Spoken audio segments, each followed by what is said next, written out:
নমস্কার। আজকের রেসিপি কাজু বাটা দিয়ে পনির ফুলকপির একটা ঝোল। তো একে একে পনির, আলু, ফুলকপি সবই ভেজে নিয়েছি। আর তেলে ফোড়ন দিয়েছি শুকনো লঙ্কা, তেজপাতা, আর মশলায় ধনে গুঁড়ো, জিরে গুঁড়ো, কাঁচা লঙ্কা।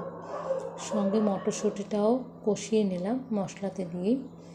এবার কাজু বাটাটা দিয়ে মশলাটার সঙ্গে কষিয়ে নিয়ে আলুটা দিয়ে দিলাম, কালার হওয়ার জন্য দিলাম কাশ্মীরি মির্চ।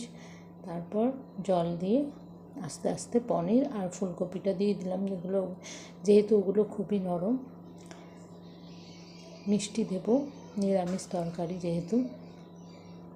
উপর থেকে সামান্য গরম মশলা আর ঘিটাও দিয়ে দিলাম। সম্পূর্ণ রেডি।